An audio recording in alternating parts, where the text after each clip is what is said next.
Hi friends, welcome back to my YouTube channel. ಇವತ್ತು ನಾನು ಪಾಪುಗೆ ಕೆಮ್ಮು ನೆಗಡಿ ಆಗಬಾರ್ದು ಅಂತ ಒಂದು ಫುಡ್ ತೋರಿಸ್ತಾ ಇದ್ದೀನಿ.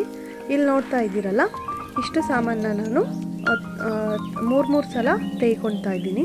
ಎದೆ ಹಾಲು, ತಾಯಿಯ ಎದೆ ಹಾಲು ತೊಗೊಳ್ತಾ ಇದ್ದೀನಿ. 1 ಸ್ಪೂನು ತಾಯಿ ಎದೆ ಹಾಲು ತೊಗೊಂಡು ನಾವು ಉತ್ತುತ್ತಿ, ಬಾದಾಮಿ ಮತ್ತು ಜಾಕಾಯಿ ಮಾತ್ರ ಡೈಲಿ ತಿನ್ನಿಸ್ತೀವಿ. ಈ ಮಿಕ್ಕಿದ ಸಾಮಾನನ್ನು ವಾರಕ್ಕೊಂದು ಸಲ ತೇಯ್ದು ತಿನ್ನಿಸ್ತೀವಿ. ಜಾಸ್ತಿ ತೇಯ್ದ್ರೂ ಕೂಡ ಮಗುಗೆ ಖಾರ ಅನಿಸುತ್ತೆ. ನೋಡಿ, ಉತ್ತುತ್ತಿ ತೊಗೊಳ್ತಾ ಇದ್ದೀನಿ. ಉತ್ತುತ್ತಿನ 5 ರಿಂದ 6 ಸುತ್ತು ತೇಯ್ಬೋದು. ಮತ್ತು ಒಂದು ಬಾದಾಮಿನ ಫುಲ್ ತೇಯ್ದು ತಿನ್ನಿಸ್ಬೋದು. ಜಾಕಾಯಿ 2 ರಿಂದ 3 ಸುತ್ತು.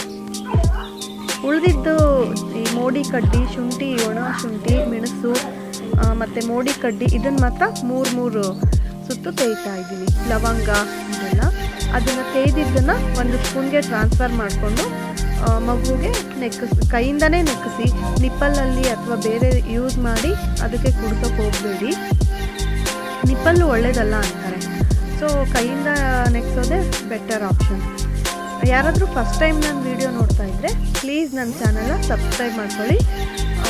ನಾನು ತುಂಬ ವೀಡಿಯೋಸ್ ಮಾಡೋದಕ್ಕೆ ಹೆಲ್ಪ್ ಆಗುತ್ತೆ.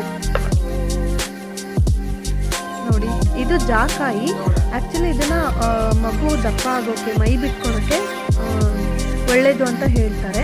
ಸೊ ನಾವು ಇದನ್ನು 2 ರಿಂದ 3 ಸುತ್ತು daily ತಿನ್ನಿಸ್ತೀವಿ.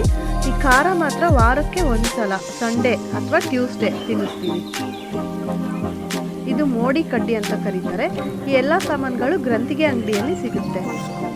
Thank you for watching my videos. ನನ್ನ ವಿಡಿಯೋಸ್ ನಿಮಗೆ ಹೆಲ್ಪ್ ಆದಲ್ಲಿ ಪ್ಲೀಸ್ ನನ್ನ ಚಾನಲ್ನ ಸಬ್ಸ್ಕ್ರೈಬ್ ಮಾಡಿ, ಸಪೋರ್ಟ್ ಮಾಡಿ.